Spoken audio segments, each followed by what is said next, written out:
Here we go, AKAPADers. A long time coming. This was a movie. We're talking Black Widow.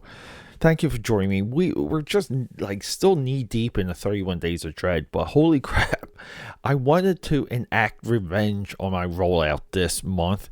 I feel like I'm there because after this we're going to do our first Netflix miniseries, horror miniseries. We got almost like back to back Netflix horror miniseries, wrapping up the 31 Days of Dread. But we're talking something important, and here's why Black Widow is important. It has nothing to do with how we're selling the movie within the press. Okay, it has nothing to do with a girl, a woman, a superhero. Like, none of those buzz words or buzz headlines or clickbait stuff. Nothing to do with that. This really has to do with the grind of rolling out regular content. If you're an individual like myself or a bigger company, you need adversity. You need enemies. You have to have a plight. You have to have a position. And there almost like needs to be a struggle. And this is the tribalism that comes up through entertainment and culture. And Black Widow, it's beyond me that Black Widow would ever be like knocked or criticized for being a female-centric movie. It's beyond me to why it would be marketed as that. I believe marketing-wise, that means nothing. Knowing the emotional connection, the visceral connection, the visual connection that a lot of people have with ScarJo portraying Black Widow.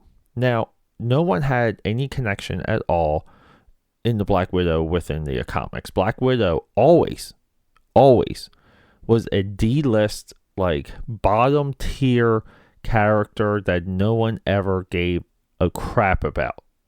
We have to be clear with that. But the Marvel Cinematic Universe comes in, gives us these realistic interpretations.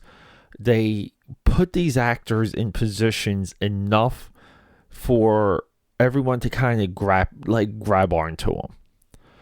And what I mean about they put them in positions enough, it's like, look, Hawkeye didn't quite land in Thor, right? Like, maybe didn't quite land too well in Avengers, but the more we saw of Hawkeye, the more we liked them. And Black Widow and ScarJo, from Iron Man 2 all the way up to Endgame and this movie, it's very much the same thing. No one came out of Age of Ultron wanting that Black Widow Bruce Banner relationship to get rekindled. No one really cared. But we see emotions, we see character blips, and all of these things are identifiable. It's us holding a mirror up to ourselves. We identify with it immediately, and their end grows that connection. So Black Widow comes out, and it's really like a day late in the buck short. This was a movie a lot of people believe should have came out a long time ago. Now, I'm fine with never getting a Black Widow movie. They put this movie in the chronological order, in somewhat a confusing spot. It's post Civil War, so Black Widow has some amazing journey. She goes through multiple Avenger wars, goes through Civil War, completely collapses her own institution that created her, and then goes into Infinity War and Endgame. It's like, what the heck? But again, and thus the lives of superheroes. And I believe I've seen this movie about 3 times, and I believe this movie it's straight up there. It's straight up entertaining. The movie takes itself seriously. It doesn't sell anything short. It delivers a handful of new characters. Now, when I say new characters, I don't mean characters created specifically for the movie. I just mean it's new characters from the Marvel comic book universe that they're just relabeling. They get a couple things out of, from the drawings and from the comics, and you slap them together, and it's like you have, it's Taskmaster. Ooh, it's Red Guardian. Ooh, it's another Black Widow. And look, all of that's fine because these stories have to continue. But also, getting back to some of my original point is because there's this need to constantly bash and report. Okay, this has destroyed film conversation, film criticism.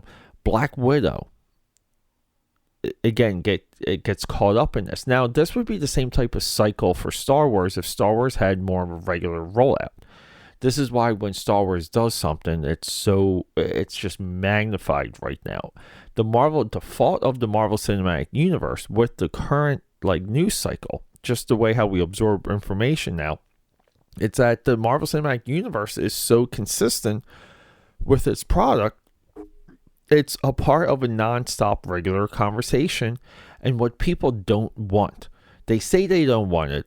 It's questionable if they really care, but they all want things in the Marvel Cinematic Universe to go woke, and this directly goes into the Eternals, because when this movie came out, if you're listening to one side, you would think Black Widow was a horrible disaster. It's a movie you throw up in your mouth.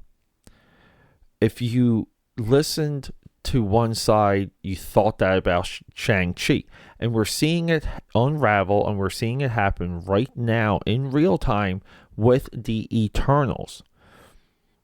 And it really begs me to question how anyone is looking at the quality of any of this stuff, because we're going to get SJW, we're going to get these woke parts in these movies. That's just going to happen. It's not going to go away.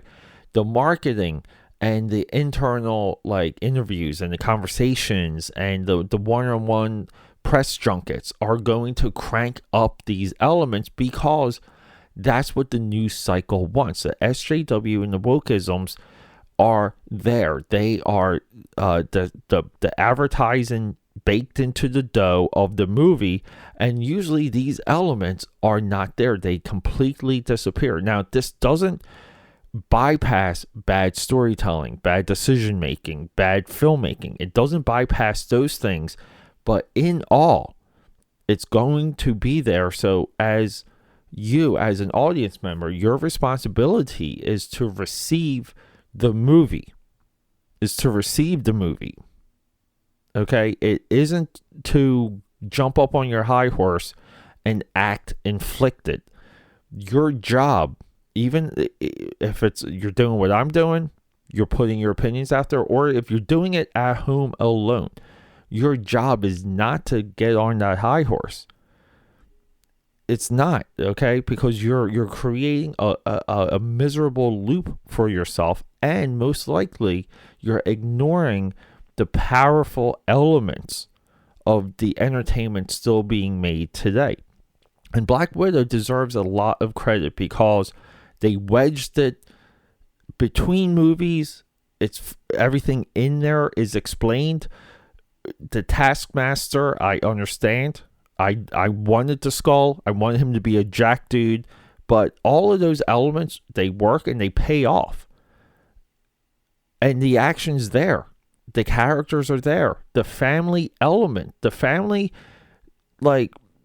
plot for this movie that really bookends the movie, it's there, and it's fun, and it's goofy, and why the hell not? I should get a combustible collection of elements in a comic book movie. It should be serious and corny and funny and violent all at the same time. They did solid work.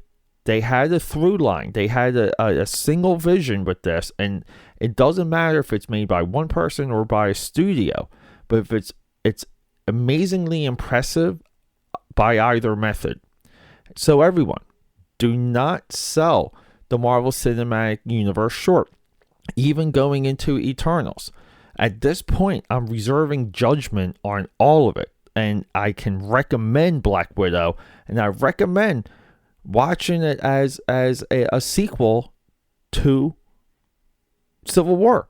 That's awesome. Do that. Everyone, rocking and rolling. Thank you. Until next time.